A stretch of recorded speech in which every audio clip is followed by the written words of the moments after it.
Viniste al mundo que creaste a rescatar a un pecador.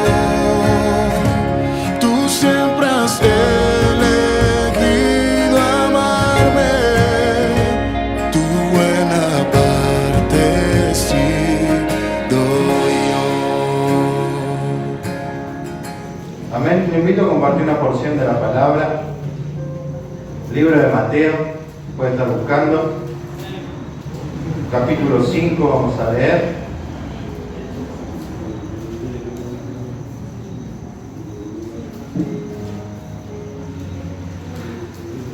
Amén.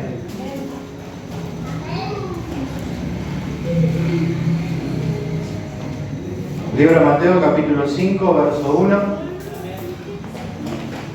Leemos en el nombre del Padre, del Hijo y del Espíritu Santo de Dios. Viendo la multitud, subió al monte y sentándose vinieron a él sus discípulos. Y abriendo su boca les enseñaba diciendo: Bienaventurados los pobres en espíritu, porque de ellos es el reino de los cielos. Bienaventurados los que lloran, porque ellos recibirán consolación. Bienaventurados los mansos, porque ellos recibirán la tierra por heredad. Bienaventurados los que tienen hambre y sed de justicia, porque ellos serán saciados. Bienaventurados los misericordiosos, porque ellos alcanzarán misericordia. Bienaventurados los de limpio corazón, porque ellos verán a Dios. Bienaventurados los pacificadores, porque ellos serán llamados hijos de Dios. Bienaventurados los que padecen persecución por causa de la justicia, porque de ellos es el reino de los cielos. Bienaventurados sois cuando por mi causa os vituperen y os persigan y digan toda clase de mal contra vosotros mintiendo. Gozaos y alegraos, porque vuestro galardón es grande en los cielos, porque así persiguieron a los profetas que fueron antes de vosotros. Amén. Oramos, Padre, en el nombre de Jesús pedimos, Señor, la ayuda de tu Santo Espíritu en esta hora para que alumbres nuestro entendimiento y nos lleves hacia ti, hacia tu verdad, hacia tu luz, para que nos encamines, Señor, en tus caminos, para que enderecen nuestras veredas, Señor, y podamos mirarte a ti. Señor, obra en nuestros corazones que están necesitados de ti, de tu palabra, Señor, vivifícanos por medio de tu Espíritu y tu palabra, renuévanos en esta noche. Te necesitamos, queremos escuchar tu voz, queremos que tú hables a nuestras vidas, Señor, y que tu palabra pueda dar fruto al 100 por 1, Señor, para que no seamos solamente oidores, sino hacedores de ella para tu gloria y para nuestro bien. Te lo pedimos en el nombre poderoso de Jesús. Amén y amén. Gloria al Señor. Amén. Una palabra conocida, ¿sí? Aquellos que leen la Biblia, para los que leen la Biblia, todas las palabras tienen que ser conocidas, ¿ven? Pero esta es una palabra muy conocida que refería a Jesús a sus discípulos. ¿Sí? Jesús que venía de ministrar a una gran multitud que lo acompañaba, que lo seguía en su ministerio, porque veía en él las señales, los milagros que hacía, milagros que habían sido profetizados ya de antemano sobre el Mesías. Entonces mucha gente lo seguía. Pero dice que en un momento, ¿sí?, un día especial, Jesús se apartó a un monte, ¿sí?, un lugar alto, ¿sí?, tomando una piedra, ¿sí?, porque lo que acostumbraban los maestros en ese entonces. Él se sentó, subió a lo alto, se sentó para comenzar a enseñar. Pero esta enseñanza vemos que es una enseñanza exclusiva, que no era para la multitud, sino que era para los discípulos. ¿Sí? Si ustedes ven el versículo 1, dice que Él llamó a los discípulos, dice, y vinieron a Él. No lo siguió la multitud hasta ese lugar, fueron sus discípulos. Y Él comienza en esta ocasión a ministrarlos, Él comienza a guiarlos, a enseñarles, a revelarles la voluntad del Padre, ¿sí? Porque esto es lo que Él hacía como maestro, porque Jesús, más allá de ser el Salvador, era el maestro. ¿Sí? Y a diferencia de todos los maestros que enseñaban la palabra, Él era la palabra. ¿Sí? Él estaba hablando de sí mismo.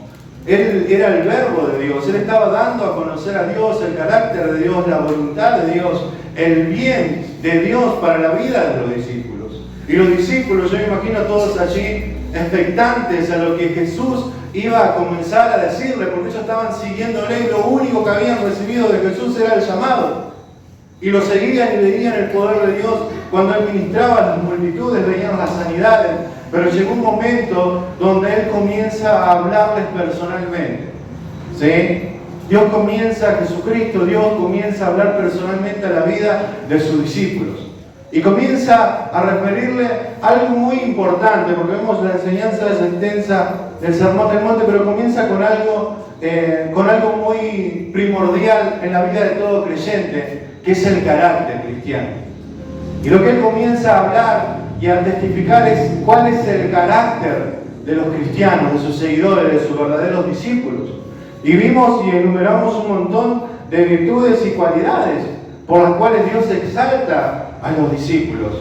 Y no vemos que, si bien son ocho virtudes que Dios exalta, no son 8 grupos de personas, sino solamente un grupo de personas sobre las cuales se manifiestan y se reflejan todas estas virtudes.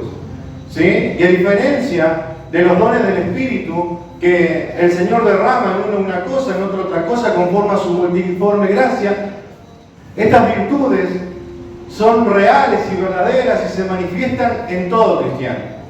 ¿Sí? Acá no hay ministerio, acá no hay don que valga. En todo cristiano se debe manifestar y se debe reflejar esta virtud que Jesús comienza a enumerar a continuación. Así que todos entramos, todos aquellos que hemos creído en el Señor y le hemos recibido como nuestro Señor y Salvador, entramos en este único grupo, ¿sí? Donde las virtudes de un verdadero cristiano se manifiestan. ¿Sí? Así que aquí nadie queda excluido. Aquí esta no es una palabra exclusiva para un grupo distintivo dentro del pueblo de Dios. No, esto es para todo el pueblo de Dios.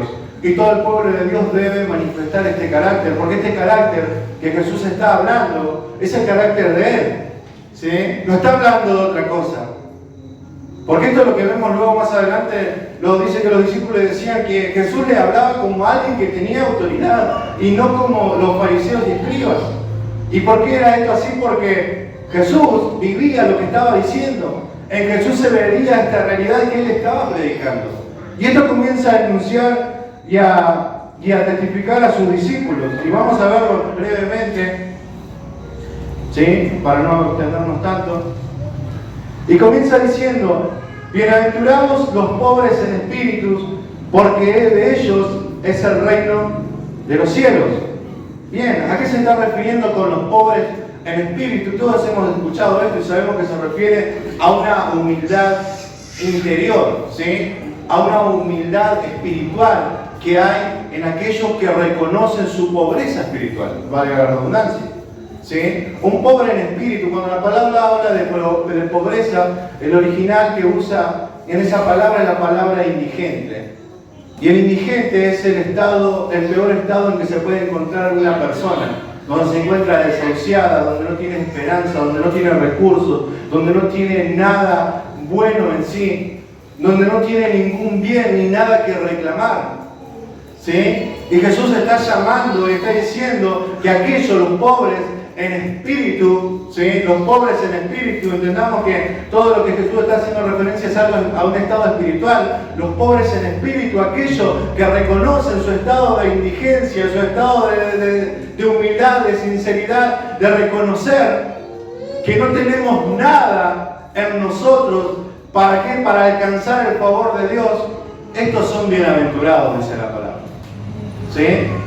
Porque un indigente lo único que hace es extender la mano y esperar que alguien se compadezca de él y llene esa mano extendida y vacía de lo que necesita, de aquello que necesita y satisface su necesidad. Y el pobre en espíritu es el que extiende su mano hacia Dios, una mano vacía que reconoce: Señor, yo no tengo nada para ofrecerte a ti. Ni siquiera puedo alzar a ti mi voz y reclamarte algo. Solamente estoy con mi mano extendida para ver si tú puedes hacer algo por mí. Porque el pobre en espíritu reconoce siempre su condición. Y todos nos encontramos en esta condición, hermanos. Todos nosotros somos pobres en espíritu, que debemos cada día reconocer nuestra necesidad y nuestra dependencia de Dios. Señor, mis manos están vacías. Yo no tengo nada para ofrecerte. Yo no tengo nada que te pueda servir, Señor. Necesito todo de ti. Solamente tú puedes llenar mi vida y mis manos que están vacías y extendidas hacia ti. Solamente dependo de ti. ¿Sí? ¿Por qué decía Jesús? Porque separado de Él, nada podemos hacer. Y esto es un reconocimiento continuo que hay en nuestras vidas. No importa cuáles sean nuestras capacidades, nuestros dones, nuestros talentos, nosotros, hermanos, sin Dios no somos nada. Sin Dios nada podemos hacer. Hemos venido de una vida sin Dios, nos hemos dado cuenta que nada bueno había en nosotros y todo lo que nos hemos propuesto siempre ha salido mal. En nuestra fuerza, en nuestros pensamientos, siempre todo ha salido mal. Las cosas siempre se nos salieron de las manos. Hasta que venimos a Cristo, hasta que venimos a Dios y reconocemos, Señor, te necesitamos a ti. Necesitamos que tú nos guíes, que tú nos encamines, que tú nos sacies, que tú nos llenes, que tú nos proveas, porque estamos en un estado deplorable, que solamente tú puedes intervenir y hacer algo en nuestras vidas. Amén. Y este estado, este sentir, esta virtud que está en el cristiano, nunca desaparece. Porque cuanto más nos acercamos a Él, cuanto más le conocemos a Él, nos damos cuenta más de nuestra necesidad y de nuestra miseria. Porque no hay un lugar al que podamos llegar y decir, Señor, bueno, ocupate de los otros, yo ya no te necesito más, o yo te necesito poco, cualquier cosa te aviso. No. Cuanto más nos acercamos a Dios, más vemos nuestra necesidad. Más cuenta nos damos que en Él está lo que nuestra alma necesita. ¿Sí? Y aquel que se encuentra y reconoce esta condición, ¿saben qué dice Jesucristo?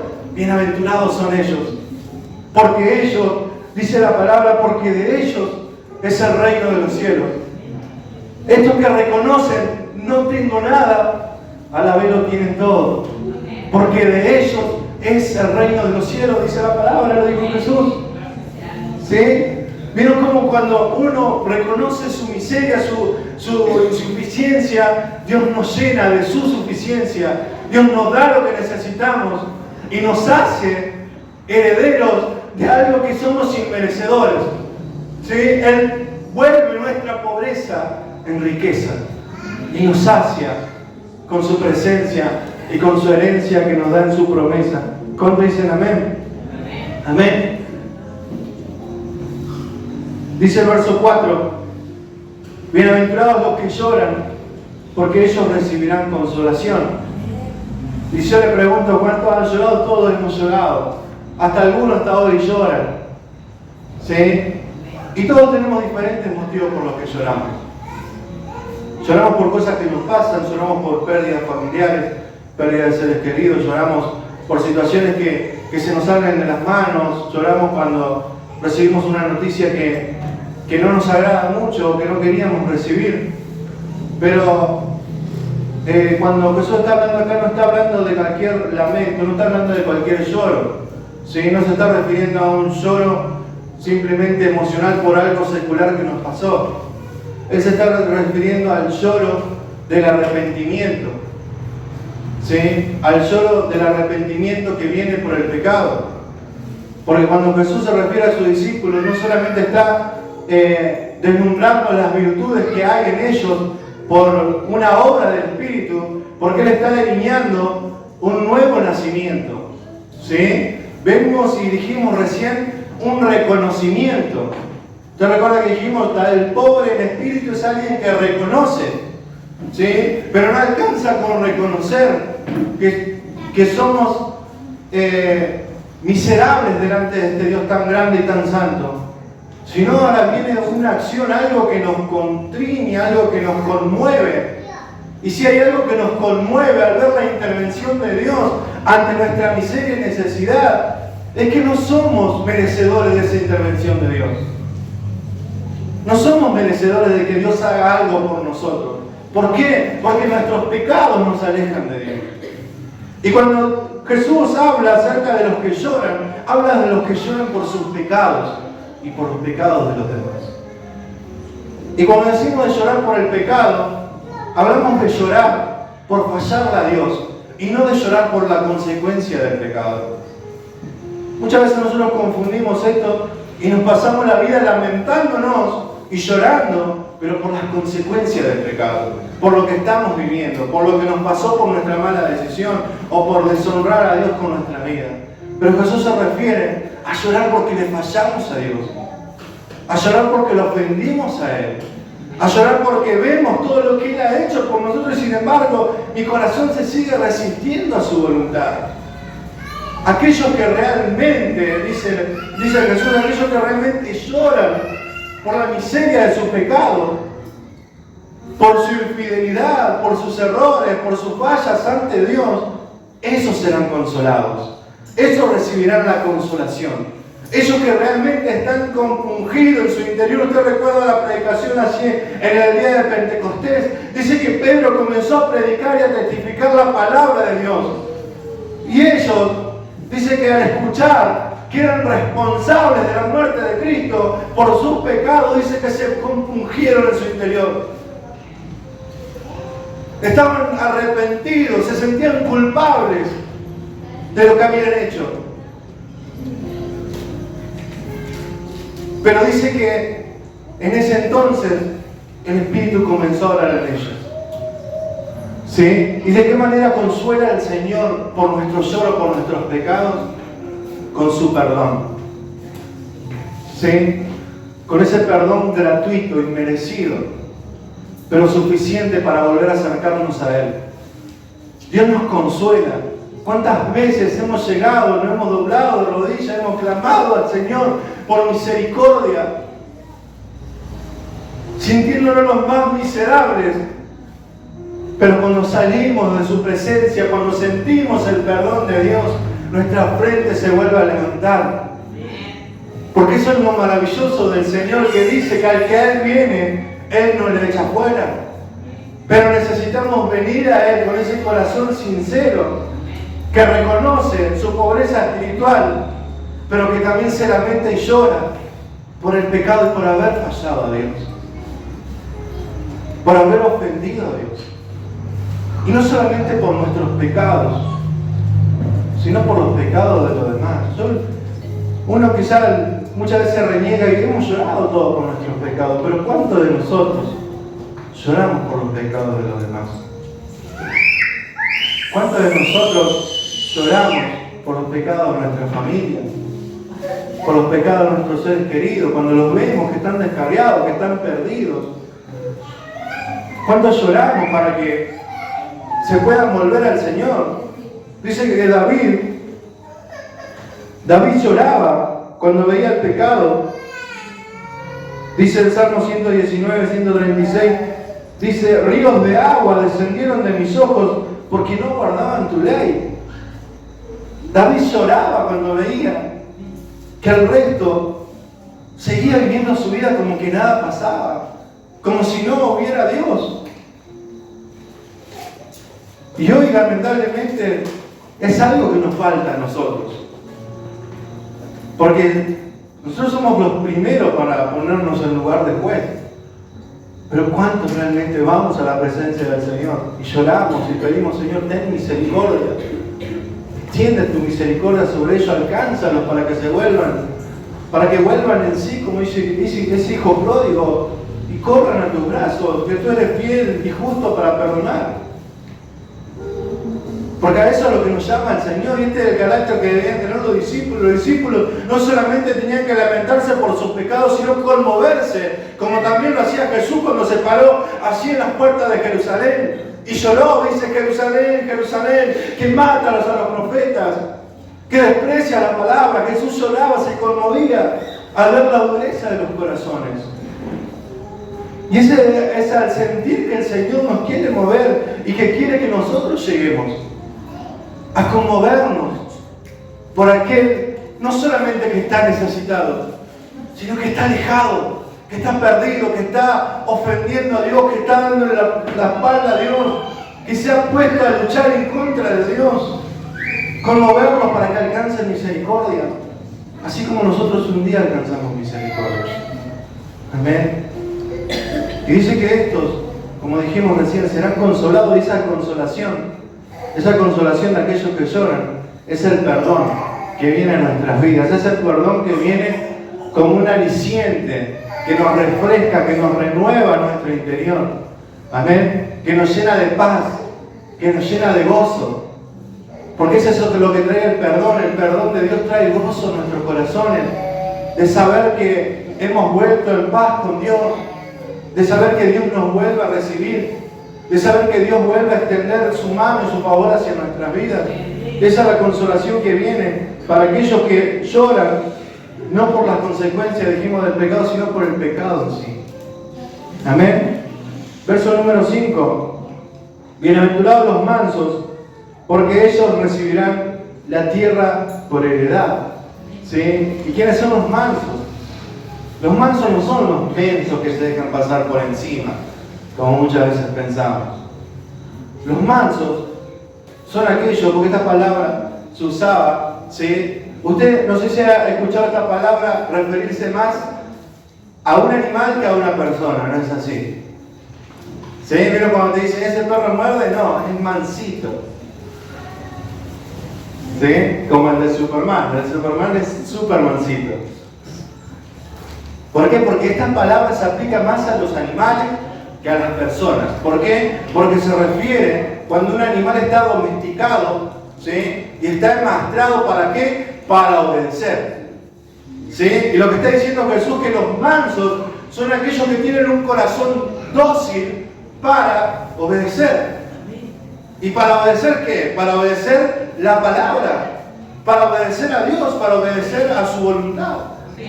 ¿Sí?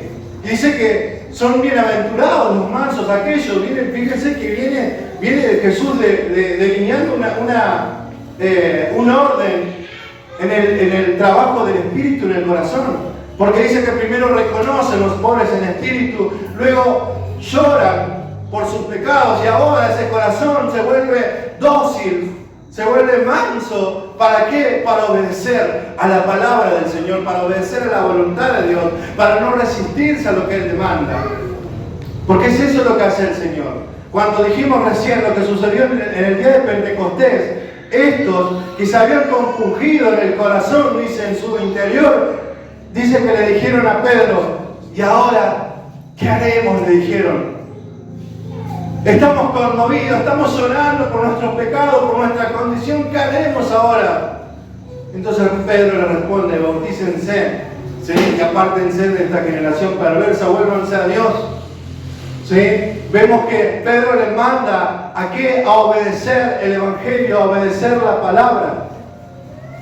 Y esto es lo que debe suceder en los cristianos. Nuestros corazones, hermanos, deben ser dóciles para obedecer a la palabra. ¿Sí? Y como haciendo, dijimos hoy la referencia de un animal. Cuando viene la palabra del Señor, nosotros no podemos mostrar los dientes cuando no nos gusta. Porque cuántas veces, cuando viene la palabra del Señor en nuestra vida, estamos como ese animal que no es tan dócil. Y algo que no le gusta, ¿qué hace? Muestra los dientes. Quiere atacar. ¿Sí?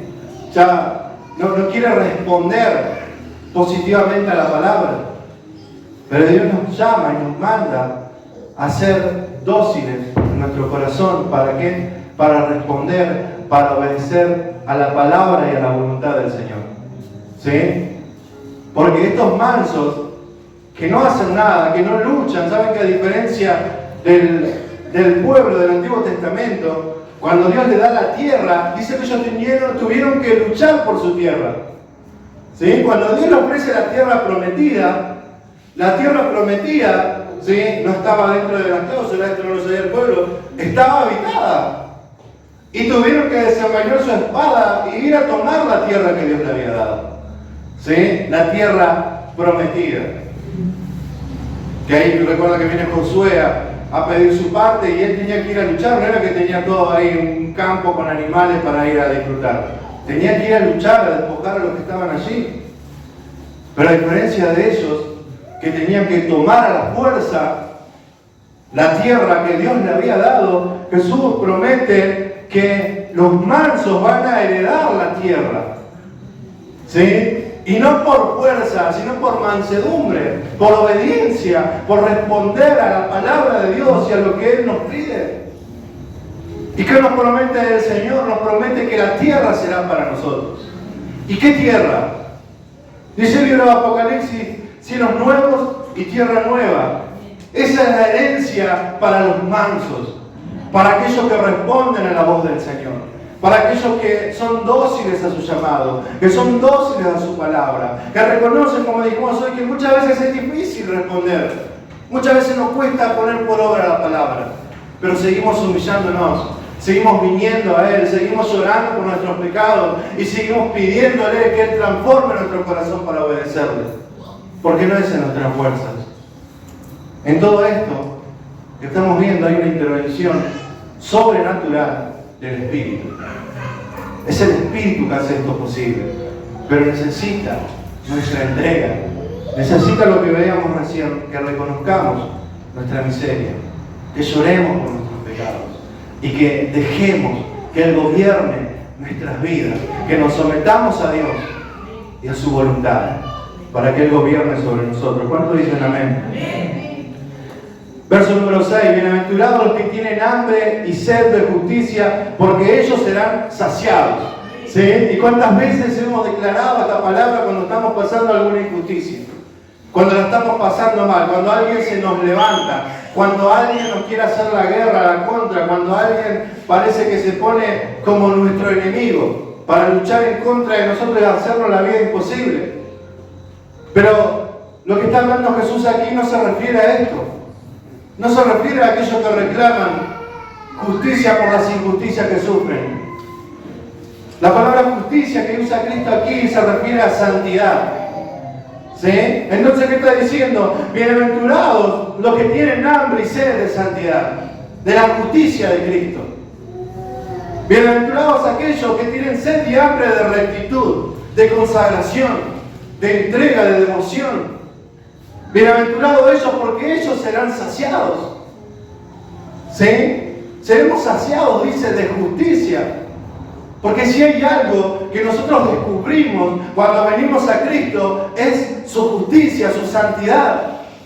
Lo primero que vemos en Cristo es su santidad. Reconocemos que Él es inaccesible para nosotros porque nosotros somos pecadores, miserables, con fallas, con errores, con miles de cosas que le ofenden a Dios. Porque es lo primero que un pecador descubre de Cristo, su santidad. Cuando nosotros vemos la revelación o la visión que tuvo así Isaías lo primero que vio en Cristo, en Dios, en esa visión que tuvo, fue la santidad.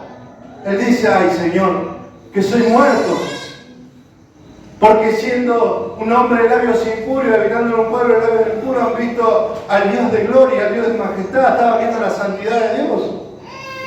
Dice Juan cuando lo vio a Jesús, que cayó como muerto. ¿Pero por qué? Porque vislumbramos y nos maravillamos delante de tanta santidad. Dice que los querubines no pueden soportar tanta santidad, con 2 alas se tapan los ojos. Entonces vemos que realmente aquellos que han sido transformados, que han venido a Cristo, que han nacido de nuevo, ahora tienen hambre y sed. Tienen una necesidad que solamente Dios puede saciar. ¿Por qué? Porque anhelamos ser como Cristo. Porque anhelamos caminar en santidad. Porque anhelamos corregir nuestra vida. Porque anhelamos dejar lo que éramos antes. Porque anhelamos realmente que nuestra vida se vea reflejada en la vida de Cristo. Y hay una necesidad en nuestro interior que no puede ser satisfecha por nuestros medios. Porque solamente Dios puede santificar.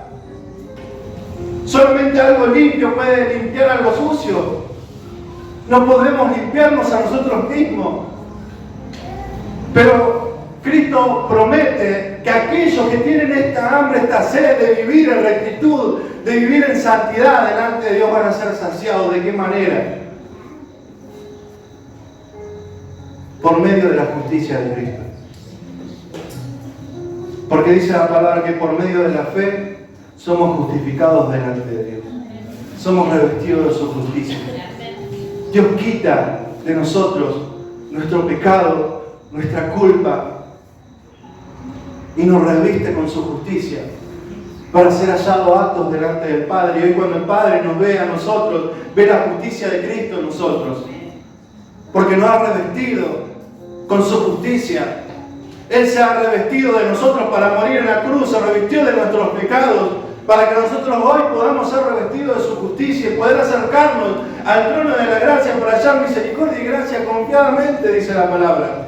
¿Por qué? Porque Él nos ha revestido.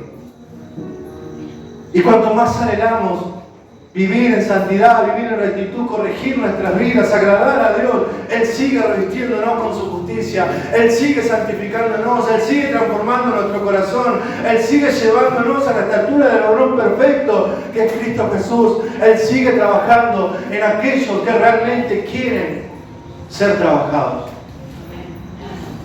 Porque esta es otra realidad. Porque de mi boca para afuera yo muchas veces digo, Señor, cámbiame. Pero no es que el Señor viene con una varita mágica y te cambia. Hay una cooperación del cristiano de buscar el Espíritu, buscar la llenura. ¿Para qué? Para por medio del Espíritu hacer morir la obra de la carne, dice la palabra. Hay una tarea en nosotros. Y es eso lo que demuestra nuestra hambre y nuestra sed de justicia.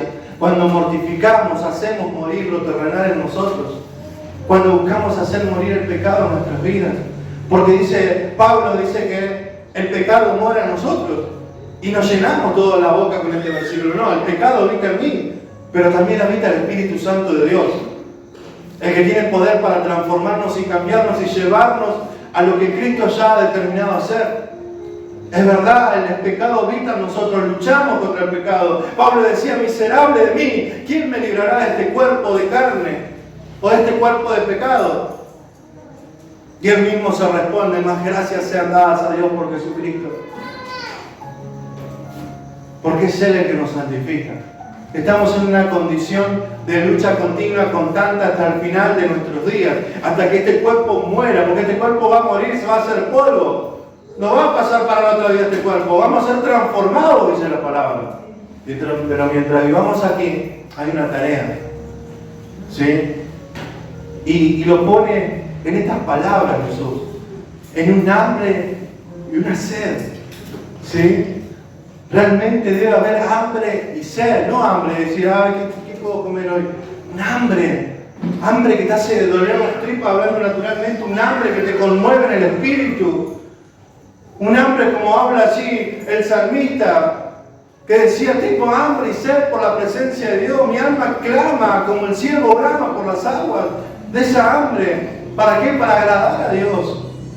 Y es eso lo que nace en el corazón de aquel que ha sido o que ha nacido de nuevo.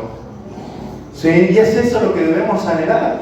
Porque como dije al principio, esto, hermano, no es para los pastores, no es para los evangelistas, o para los profetas, o para alguno que tenga un ministerio. Esto es para todo el pueblo de Dios. Todo el pueblo de Dios debe manifestar estas virtudes y estas necesidades espirituales en su vida. Amén.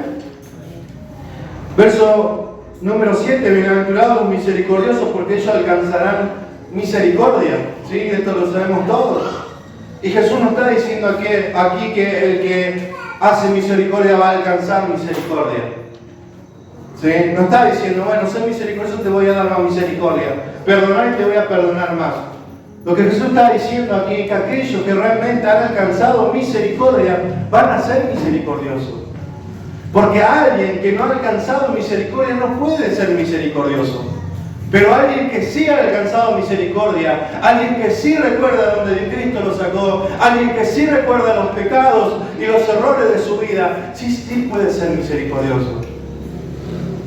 Porque no se olvida la misericordia que Dios tuvo cuando se encontraba en un estado igual o peor. Porque es a eso a lo que nos lleva la misericordia, a ser misericordiosos. Y hoy nosotros nos podemos conmover por la necesidad del otro. Nos podemos conmover por aquel que está perdido. ¿Pero por qué? Porque nosotros un día estábamos ahí. Y sabemos que no hay forma de salir de ahí a menos que Dios intervenga. Y es nuestra responsabilidad como iglesia movernos en esa misericordia. Una misericordia que no es solamente un sentimiento, no es que, bueno, siento lástima. No está hablando de lástima, no está hablando de misericordia. Es algo que nos conmueve a hacer algo. ¿Recuerdan cuando Jesús estaba allí delante de la tumba de Lázaro? Dice que él fue conmovido, dice que él se conmovió al ver la dureza de los corazones y obró con misericordia. Y habló en alta voz, dijo: Padre, yo sé que tú me oyes. Él testificó ¿para qué? Para que todos ellos que estaban endurecidos puedan creer en Dios. ¿Sí? Y no solamente lo expresó, sino que manifestó el poder de Dios, sacando a Lázaro fuera. Porque es eso lo que nos mueve la misericordia: hacer, no a sentir solamente, hacer. Esa es la gran diferencia.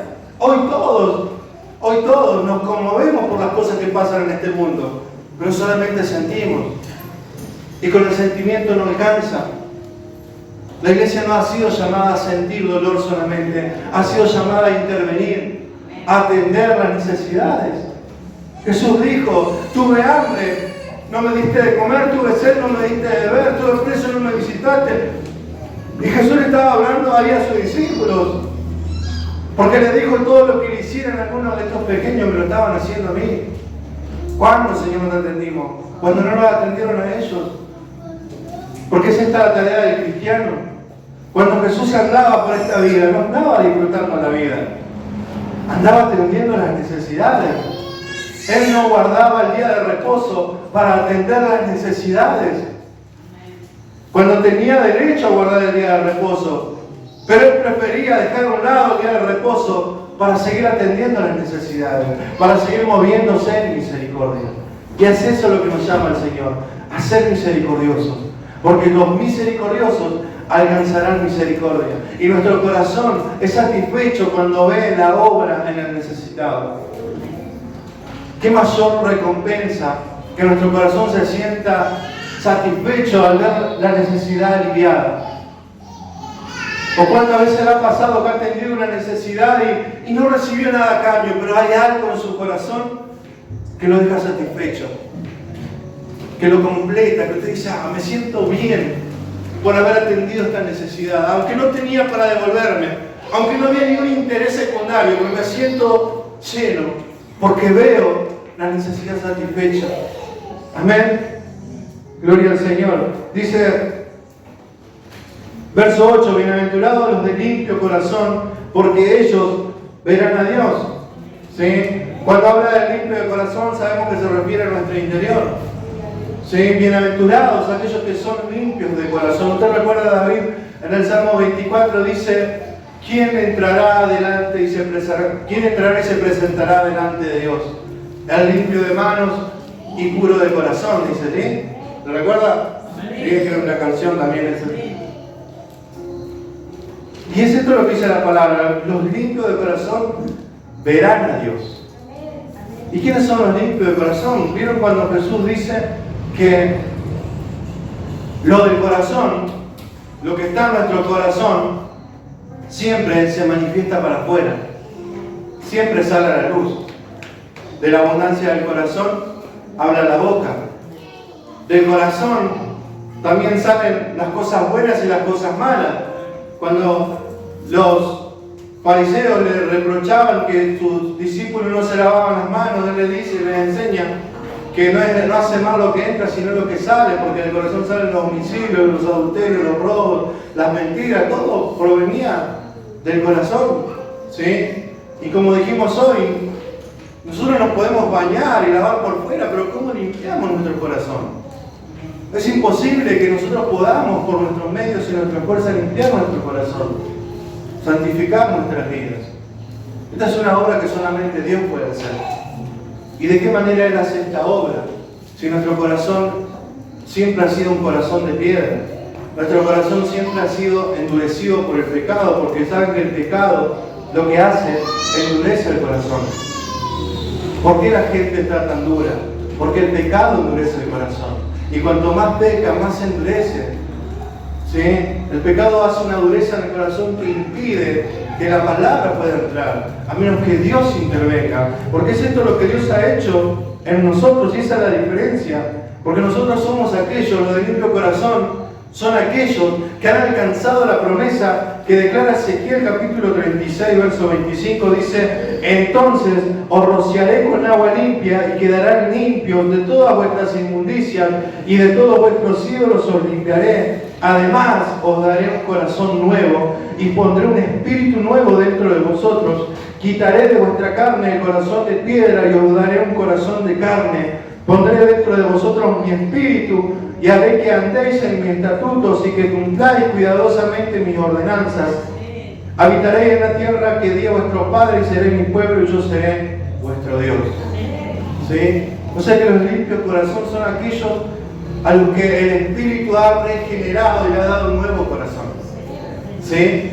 Y saben que cuando David hablaba, yo imagino cuando David testificaba este salmo, todos quedaban descalificados. Todos miraban su inmundicia, sus pecados. Es imposible tener las manos limpias y el corazón puro. Porque el pecado siempre ha sido un estorbo delante de la presencia de Dios. Pero en aquellos en los cuales Dios ha hecho una obra por medio del Espíritu, aquellos que han nacido de nuevo cuando vinimos a Cristo, a nosotros Dios nos ha dado un nuevo corazón. ¿Saben que Dios no transformó nuestro corazón? Dios nos dio uno nuevo. ¿Sí? Dios no hizo algo con el corazón viejo, Dios directamente lo quitó y nos dio un corazón nuevo, para que con este corazón podamos sentir lo que siente Dios, para que con este corazón podamos responder a la palabra de Dios, para que con este corazón ahora podamos obedecer a su voz y poder seguirle. Y estos son los de limpio corazón. Y ahora nosotros, con este limpio corazón, podemos presentarnos, como decía David, delante de Dios.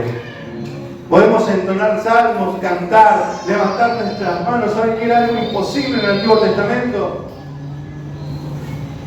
Pero nosotros hoy podemos entrar aquí confiadamente, alzar nuestras manos, cantar el tiempo que querramos. Podemos expresar nuestro corazón, nuestra vida delante de Dios, confiadamente. ¿Por qué? Porque Dios ha limpiado nuestro corazón. Porque Dios nos ha dado un nuevo corazón que nos permite estar delante de Él, que nos permite alzar nuestras manos a Él. Amén. Y que nos permite ver a Dios. ¿Sí? Y este ver a Dios no es solamente una promesa futura, porque hoy nosotros podemos ver a Dios cada vez que nos acercamos a su presencia, pero hay una plenitud que se cumple de esta promesa cuando estemos con Él, cuando le veamos cara a cara. Hoy vemos los destellos de su gloria por medio de su Espíritu cada vez que nos acercamos, pero hay una esperanza futura de que le veremos cara a cara. Eso que le había pedido Moisés en un tiempo, nosotros lo vamos a ver. Amén. Un día nos encontraremos con Él cara a cara. Verso 9. Bienaventurados los pacificadores, porque ellos serán llamados hijos de Dios. ¿Sí? ¿Y quiénes son los pacificadores? No son los pacíficos, ¿sí? Sino aquellos que pacifican, aquellos que buscan y hacen la paz. ¿Pero qué paz? No estamos hablando de cualquier paz, no estamos hablando de intervenir en un conflicto familiar, aunque debemos hacerlo porque es nuestra responsabilidad. No hablamos de intervenir cuando algo pasa aquí secularmente, aunque es nuestra necesidad, sí podemos hacerlo. No está hablando de la paz del incrédulo con Dios, del que está perdido con Dios. Lo mismo que declara Pablo en 2 Corintios 5:17, cuando dice que a nosotros no ha sido dado el ministerio de la reconciliación. Amén. Entonces los pacificadores son aquellos que por medio de la palabra buscan reconciliar, porque dice como que Dios habla por medio de nosotros a los que están perdidos: reconcíliate con Dios. ¿Sí? Porque este es el mensaje que estamos dando. Que vengan y se reconcilien con Dios. Y estos son pacificadores. Por eso dice: bienaventurados los pacificadores, porque ellos serán llamados hijos de Dios. ¿Quién es el que a nosotros nos reconcilió con Dios? Cristo. Dios intervino. El Padre de reconciliación, el Padre de paz, dice la palabra. ¿Sí? Y el Padre de paz nos llama hijos. ¿Por qué? Porque hacemos lo que el Padre ha hecho. ¿Qué hacemos? Llevamos la paz. ¿Sí? Bienaventurados son los pies, dice, o hermosos son los pies de los que anuncian la paz. Los que ministran en este ministerio de reconciliación por medio del Evangelio. Porque ellos serán llamados hijos de Dios. ¿Por qué son llamados hijos de Dios? Porque están haciendo lo que Dios hizo. Están pacificando, están reuniendo, están reconciliando, están alineando al perdido con Dios. ¿Sí? Hay una enemistad hoy entre el pecador, entre el mundo y Dios. Y solamente Cristo puede traer esa paz. Solamente Cristo puede traer esa reconciliación. Y esa es la tarea de la iglesia. Llevar la paz por medio del Evangelio para que los perdidos se vuelvan a Dios. Dice el 10. Bienaventurados los que padecen persecución por causa de la justicia, porque de ellos es el reino de los cielos. Leemos el 11 también. Bienaventurados sois cuando por mi causa os vituperen y os persigan y digan toda clase de mal contra vosotros, mintiendo. ¿Sí? Vemos dos cosas muy importantes por los cuales nos van a perseguir. Hay algo muy importante que debemos saber primero. No le vamos a caer bien a todos, esto usted ya lo sabe. ¿Sí? Por más que usted haga todas las cosas bien, no le va a caer bien a todos. Lamento decirlo. ¿Sí? Y tampoco usted y yo tenemos la necesidad de caerle bien a todos. El único que se tiene que preocupar por caer bien es el que se larga del paracaídas. Nosotros no. Porque si con Cristo el árbol verde hicieron lo que hicieron, dice, imagínense que ustedes el árbol seco. ¿Sí? Nos queda claro esto, lo sabemos. ¿Por qué? Porque nos pasa. ¿Sí? Nos pasa, aunque muchas veces es por nuestra culpa, pero nos pasa. Pero hay dos cosas, dos motivos por los cuales somos perseguidos, vituperados, odiados. ¿Sí? La primera es por causa de la justicia, por la vida que queremos llevar en esta tierra. Muchos te van a odiar, muchos te van a aborrecer. ¿Por qué? Porque el testimonio que estamos dando con nuestra vida de piedad deja en evidencia la maldad del mundo. ¿Sí? El pecador o aquellos que odian a Dios se incomodan, le molesta que nosotros vivamos rectamente. ¿Y qué pasa? Se te burlan, se te ríen, dicen andá, tómatela, rajada acá, te ponen tanto apodo que yo creo que a todos te han puesto. ¿Sí? ¿Pero por qué? Porque nosotros estamos dando a conocer a Cristo. Estamos manifestando por medio de nuestra vida, por medio de la justicia, dice, porque somos perseguidos por causa de la justicia, por causa de vivir una vida de piedad. Somos perseguidos, somos aborrecidos, somos despreciados, desechados, tildados de... Y no solamente por esta vida, sino también por anunciar el mensaje de Cristo. Porque el diablo se opone contra todo lo que es Dios, dice la palabra, dice el Tesalonicense. Y Dios ha puesto su nombre en vos y en mí, por medio de su Espíritu.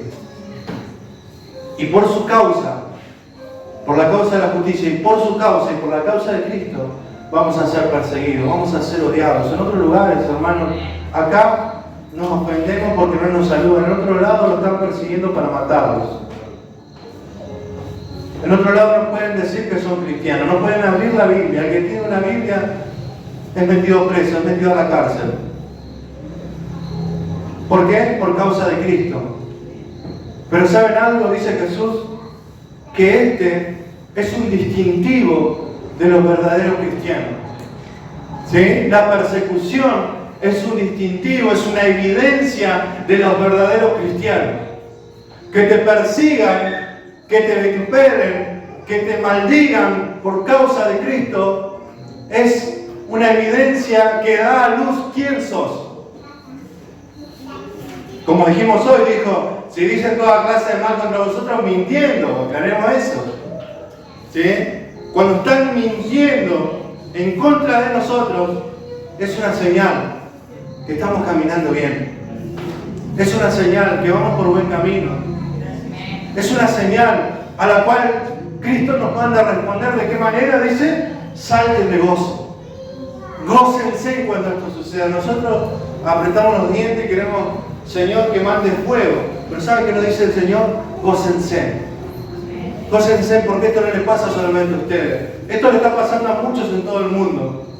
Y le ha pasado a los que estuvieron antes de ustedes. Sepan que este camino es así.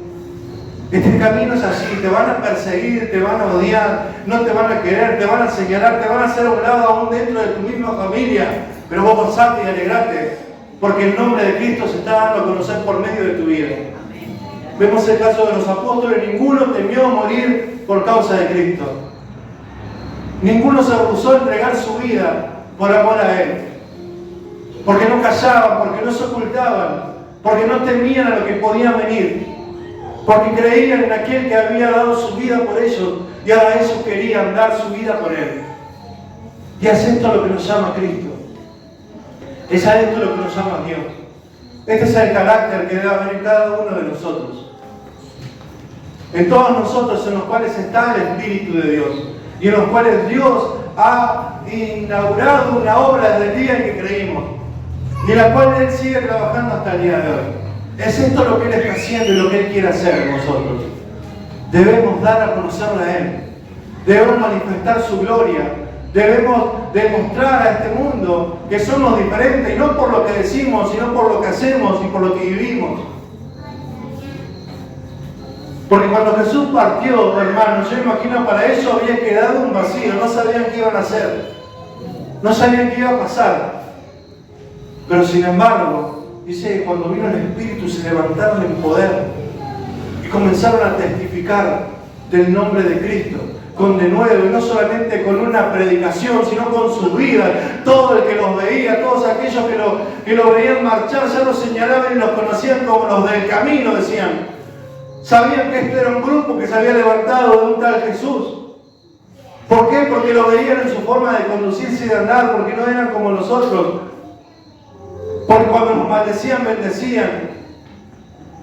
Porque cuando los apedreaban, rogaban por misericordia, para que no se le tomen en cuenta los pecados, porque hasta el último segundo de su vida no dejaron de dar a conocer el nombre de Cristo.